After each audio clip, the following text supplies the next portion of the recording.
Stars, I'm a fool for your love.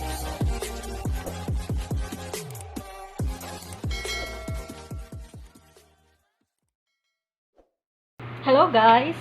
It's me again, Ate Mayan. Welcome to my vlog. So ayun, kung bago pa lang kayo sa aking channel, like, subscribe, and click the notification below para lagi kayong updated sa aking mga posts, okay? So ito po ang ating topic for today is all about Pag-ibig Loyalty Card. So ayan po. Ating pong ituturo for today is what if nakalimutan or naiwala mo yung 4-digit na PIN ng iyong Loyalty Pag-ibig Card. So, ayun po. Tuturo ko sa inyo ngayon kung ano po ang ating mga ginawa. Kadalasan, kapag ka po nakakalimutan natin yung PIN, is, ang ginagawa po ay dumidiretso po tayo sa Pag-ibig. Pero po, ang kailangan po pala natin gawin is, doon po tayo sa bangko pupunta. Kung saan po, masulat po dito sa likod ng inyong card, kung anong bangko po siya. So, sa akin po is AUB. So, ayan. Ang ginawa ko po is pumunta po ako sa pinakamalapit na AUB bank dito sa amin and nagdala po ako ng 2 valid IDs. Yan po. It's either UMID or kung ano po ang meron sa inyo na valid IDs nyo. So, pwede na po yan.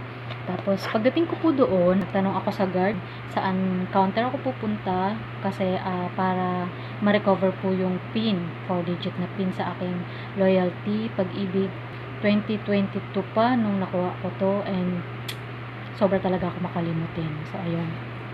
Ayun na. Yun na nga po. Pagdating ko po doon, binigay ko to kay ate and nag-fill up po ako ng form card. Tapos, tinuro niya po ako doon sa isang teller and napakabilis lang ng process nila. So, inabot ko lang tong card ko at sinabi ko na nakalimutan ko yung aking 4-digit na PIN. Hiningi niya po na po sa akin yung pinapindot niya po ako ng 4-digit na bago kong PIN. Ano lang po kabilis. After 20 minutes nang simulan pumunta ako doon, na-process agad nila and paglabas ko ng bangko, kasi meron din silang ATM machine sa may labas nila, tinry ko na po siya and tadan! Ayan na po, meron na po. Na-recover na po agad ang aking PIN. So I hope na nakatulong ang aking video para sa may mga katanungan na kagaya nito kung paano po ang gagawin kapag ka naiwala or nakalimutan nyo ang inyong PIN. So, ayun, kung bago pa lang kayo sa aking channel, like, subscribe, and click the notification below para lagi kayong updated sa aking mga posts, okay?